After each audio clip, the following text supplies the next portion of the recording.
지난 시간 히브리서는 그 수신자가 유대인 혹은 유대인 그리스도인들로 구약의 실체이자 복음의 핵심인 예수 그리스도를 구약 성경을 재해석하여서 설명하고 이 복음에 대해서도 율법의 내용과 율법에 있는 인물들을 통하여서 설명하고 있다라고 전하였습니다. 구약을 잘 알고 있는 이 유대인들을 대상으로 하여 쓰여졌는데 수사학적으로도 아주 수준이 높고 신약에서는 유일하게 음조를 가진 그런 산문 형식의 편지 서신서다라고 말씀드렸습니다.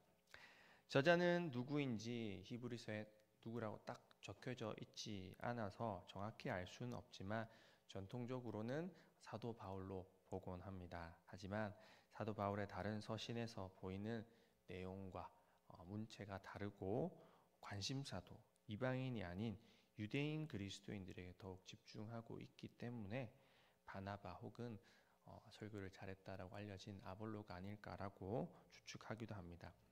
어쨌든 그 내용은 전체적으로 아주 논리정연하며 유대인들이 잘 알고 있는 구약의 내용을 통해 복음을 설명하고 구원을 안식의 개념과 연결하여 설명한다든지 대제사장의 역할과 그 불완전함을 예수 그리스도라는 완전한 제사장을 통해서 완성된다라는 그런 설명과 구약의 인물들을 통해서 믿음이 무엇인지 잘 설명하고 가르쳐 주고 있습니다.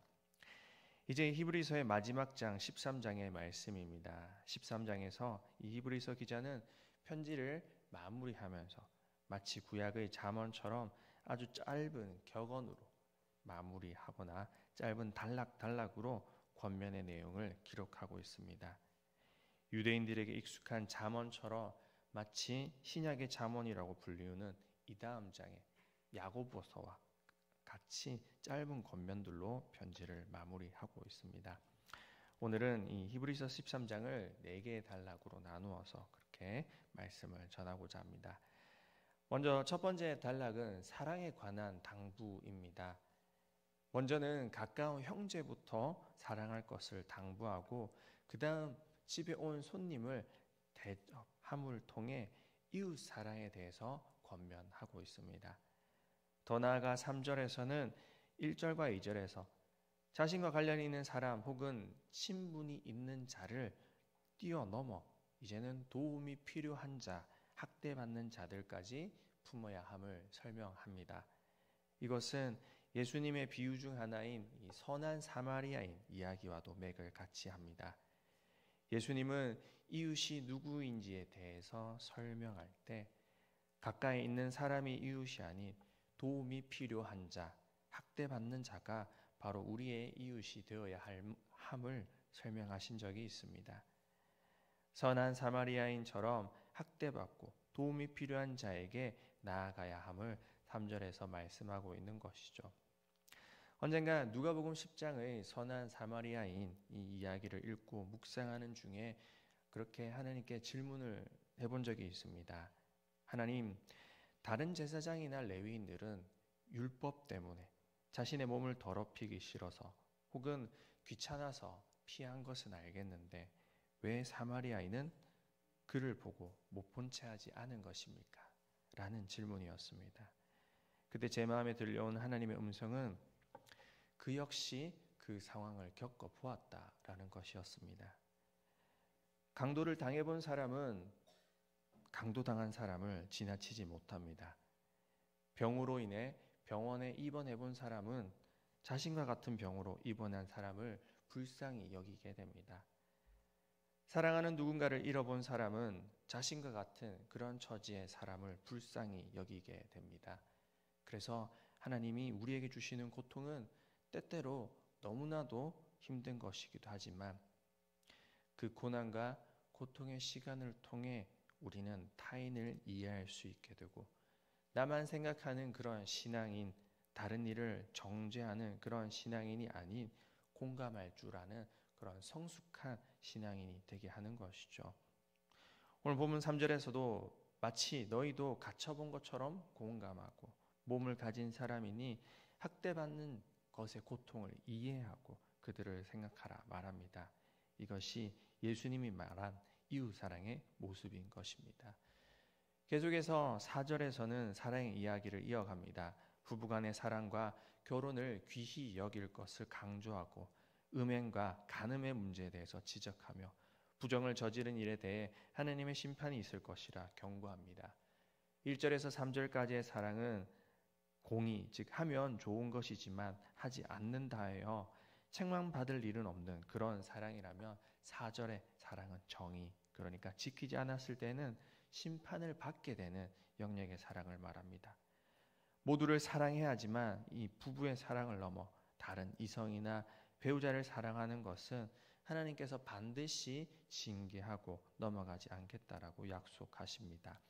이는 잠언서 5장 15절과 20절의 말씀처럼 내 우물에서 물을 마시며 내 샘에서 흐르는 물을 마시라 라는 말씀과 맥을 같이 합니다. 할 말이 많고 주변에서 보고 들은 예화도 많지만 잘 아시리라 생각하고 넘어가겠습니다. 계속해서 5절과 6절에서는 돈을 사랑하는 것에 대해 말하며 있는 바를 족한 줄로 여기고 걱정하지 말 것을 당부합니다. 왜냐하면 우리의 필요를 잘 아시고 함께 하시는 분이 바로 하나님이시기 때문입니다. 7절과 8절에서는 앞선 믿음의 선배이자 인도하던 이 교회 리더들이 어떻게 살아갔는지를 생각하여 그들의 삶을 따르라 명합니다. 세상의 욕심과 돈, 명예를 버리고 오직 예수 그리스도만을 따르며 살아가 그들의 모습을 본받아 돈을 사랑하지 말고 오직 예수 그리스도만을 바라볼 것을 말합니다.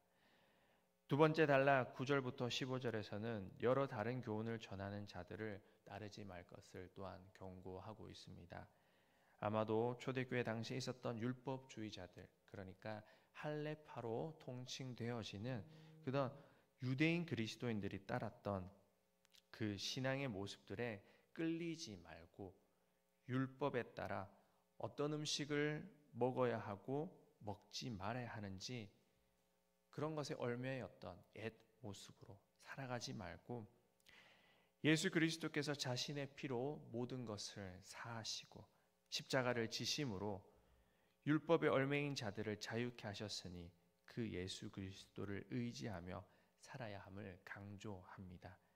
그리고 15절에서는 그 예수 그리스도를 의지하여 찬송의 제사를 하나님께 드리자 권합니다.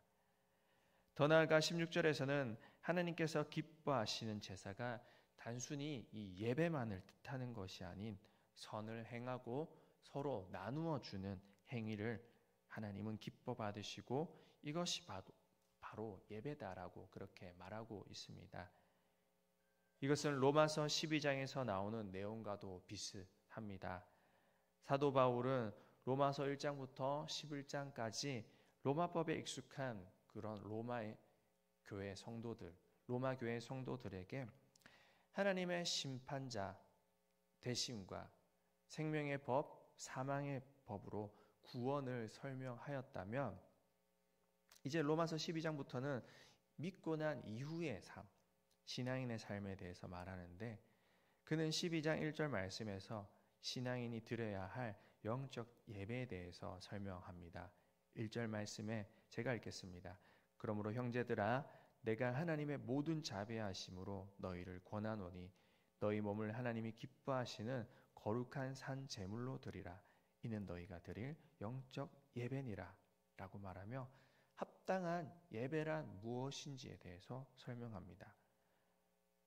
그리고 2절부터는 12장 2절부터는 이제 어떤 예배, 합당한 예배란 무엇인지에 대해서 설명을 해야 되는데 그 뒤부터 어떤 예배 형식에 대해서는 설명하고 있지 않습니다.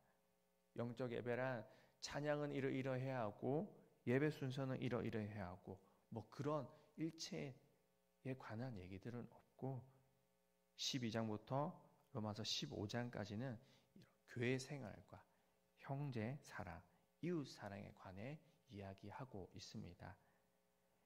히브리서 13장 역시 이러한 영적 예배, 하나님이 기뻐 받으시는 제사에 대해 설명하며 오직 선을 행함과 서로 나누어 주는 것을 강조합니다. 이것이 바로 진정한 예배, 하나님께서 기뻐 받으시는 제사란 것입니다. 세 번째 단락인 17절부터 21절은 교회 리더들에게 순종하고 그들을 위해 기도할 것을 당부합니다. 교회 안에 하나님이 허락하신 질서를 따라 순종하고 교회 리더들과 목회자들에게 잘 해야 한다라고 말하고 그들을 위해 기도할 것을 명합니다. 이는 결국 그 기도를 통해 결국 성도인 본인들에게 그 혜택이 돌아올 것이기 때문입니다. 기도할 때 늘 교회 리더와 특별히 목회자를 위해 기도해야 합니다. 목회자가 먼저 성령 충만하고 말씀을 묵상할 때 은혜를 받아야 말씀을 듣는 모든 성도들이 은혜를 받을 수 있습니다. 목회자가 영적으로나 육적으로 건강해야 또한 성도들이 제대로 돌봄을 받을 수 있습니다. 이것에 대해서 강조하면서 기도할 것을 그리고 순종할 것을 말하고 있습니다. 그리고 더 나아가 20절과 21절에서는 결국 진정한 목자 대신 교회의 머리 대신 예수 그리스도로 말미암아 우리 모두가 온전케 되며 선한 일과 하나님의 일을 행하는데 나아갈 것임을 말하며 주님께 영광을 돌리며 말씀을 마무리하게 됩니다. 이후 안부의 인사인 22절과 25절의 내용을 끝으로 히브리서 전체의 내용은 끝이 나게 됩니다. 오늘 우리는 히브리서 13장을 4개의 단락으로 나누어 그 내용을 살펴보았습니다. 원래는 짧게 단락을 나누어 설명해도 충분한 그런 본문이지만 굵직하게 내용을 나누어 설명드렸습니다. 먼저 첫 번째 단락은 사랑에 관한 당부로 형제 사랑, 이웃 사랑, 부부간의 사랑, 그리고 돈을 사랑하지 말고 우리의 필요를 알고 채워주시는 하나님을 의지해야 함을 들었습니다. 두 번째는 다른 교훈을 전하는 자들 따르지 말 것과 하나님이 기뻐 받으시는 제사란 선을 행하는 것 그리고 형제를 사랑하는 것임에 대해서 듣게 되었습니다. 세 번째는 교회 리더들에게 순종하고 그들을 위해 기도할 것을 당부하는 것과 진정한 목자 되시고 교회의 머리 되시는 예수 그리스도를 의지해야 할 것에 대해서 듣게 되었습니다. 이것은 히브리서 기자를 통해 하나님이 성령의 감동으로 쓰신 것으로 그때를 살아가는 유대인 그리스도인들 뿐만 아니라 오늘을 살아가는 우리에게도 동일한 메시지를 전하고 있습니다. 오늘 말씀을 들으면서 하나님 주신 감동이 있다면 이 중 단 하나라도 붙잡으며 하나님께 기도하는 오늘 저와 여러분의 삶이 되었으면 좋겠습니다. 오늘도 기도의 자리에 나오신 저와 여러분 모두 말씀을 붙잡으며 하나님께 기도하고 형제 사랑, 이웃 사랑에 관해 실천하지 못하였음을 고백하고 혹 돈을 사랑하는 모습이 나의 삶 가운데 있었다라면 늘 우리의 필요를 채우시는 그 하나님을 의지하며 하나님이 기뻐 받으시는 선을 행하는 일, 나누는 일, 교회 리더들에게 순종하고 목회자를 위해 기도하고 진정한 목자 되시는 예수 그리스도를 의지하는 그 일에 나아가길 진심으로 바라고 축원합니다. 오늘 많은 메시지가 있었지만 이 중 단 하나라도 온전히 붙잡고 그 받은 메시지로 하나님께 기도하며 하나님의 뜻에 순종하는 그런 아름다운 저와 여러분의 삶이 되길 간절히 바라고 소원합니다. 기도드리겠습니다. 하나님 아버지, 오늘 히브리서 마지막 장의 내용을 통하여서 하나님께서 오늘 우리들에게 원하시는 것이 무엇인지에 대해서 듣게 되었습니다. 많은 메시지들이 있었지만 주님, 이 가운데 단 하나의 말씀을 붙잡길 원합니다. 형제 사랑, 이웃 사랑, 그리고 나와 가까이 있는 자가 아닌, 나와 친분이 있는 자가 아닌 멀리 있는 자일지라도 도움이 필요한 자들이 정말로 나의 이웃이 되어야 함을 듣게 되었사오니 그 이웃 사랑을 실천하는 우리의 모습이 되게 해주시고 또한 그 이웃 사랑을 넘어서 하나님을 사랑하고 세상을 사랑하는 모습이 아닌 늘 우리의 필요를 채우시는 그 하나님을 사랑하는 일에 먼저 될 수 있는 우리 모습 될 수 있도록 주님 인도하여 주시옵소서. 늘 하나님이 기뻐 받으시는 선을 행하는 일, 나누는 일을 행하게 해주시고 그것이 결국 하나님께서 하나님을 사랑하는 우리의 모습임을 보여줄 수 있는 그런 우리의 삶이 되게 해주시고 늘 교회 리더들에게 순종하고 목회자를 위해서 기도하는 그런 우리 모든 성도들 됨으로 말미암아 주님께서 교회 리더들을 위하여 통하여서 하신 말씀들 늘 받고 그 말씀으로 날마다 살아가며 삶 가운데서 승리하며 살아가는 우리 모습이 될 수 있도록 주님 인도하여 주시옵소서. 오늘도 주님 앞에 내어놓은 기도 제목 감사헌금이 있습니다. 주님께서 이 모든 것 받아 주시옵시고 이것을 통하여서 주님의 나라가 확장되어지는데 쓰여지게 해주시고 이 기도 제목이 온전히 하나님 앞에 상달됨으로 말미암아 주님께서 기뻐 받으시는 그런 삶이 될 수 있도록 주님께서 인도하여 주시옵소서. 감사드립니다. 예수님 이름으로 기도드립니다. 아멘.